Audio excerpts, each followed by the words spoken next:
আজকে প্রায় অনেক দিন পরে এত কম কুয়াশায় পড়াতে যাচ্ছি। কুয়াশাটা বেশ কম আজকে, অন্য দিনের তুলনায়। জানি না একটু পরে কি হবে।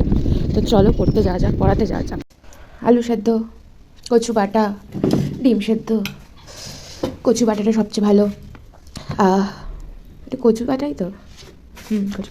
সন্ধেবেলা, আর আমি এক্ষুনি একটা ভিডিও ক্লিপ পেয়েছি। সেই ভিডিও ক্লিপটা আমি তোমাদের সঙ্গেও শেয়ার করব। আমার পাপার একটা ভিডিও ক্লিপ। ফাইনালি ও এখন হামা দিতে পারছে। যখনই যখনই আমি দেখতে পেলাম, আমি একদম দিলটা তখন খুশখুশ হয়ে গেছিলো যে ফাইনালি হামা দিতে শিখছে। আস্তে আস্তে দাঁড়াতে শিখবে, আস্তে আস্তে হাঁটতে শিখবে। এই তো এই দিন হলো, এখন বড় হয়ে যাচ্ছে। তবে আমার স্পেশালি মনে হয় এই বাচ্চাবেলাটা এটাই সবচেয়ে ভালো। কারণ ও এখন সবার কোলে কোলে ঘুরতে পারছে, খুব মজায় আছে, আনন্দে আছে। যদিও রিভু খুবই শান্ত, মানে অন্য অত বদমাশও নয়। মানে আমি আমি অনেক বাচ্চাকে দেখেছি যারা খুব চঞ্চল, খুব ছটপটে। আমাদের রিভু ছটপটে, কিন্তু ওর ওরকম নয় যে এর কাছে যাবো না, কান্না করবো, মা মা সবসময়। এখনো পর্যন্ত করে না, ভগবানের আশীর্বাদে। আমি এত কথা বলছি, তাও নজর লাগে।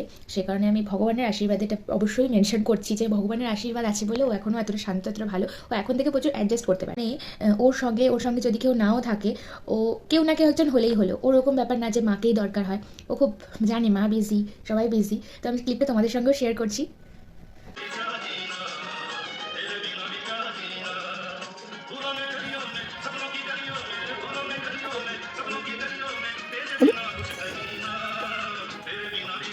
আমার দিচ্ছে আমার এই দেখো আমার দিচ্ছে আমি রেকর্ডিং করে দিয়েছি এই দাদা এই যে দাদা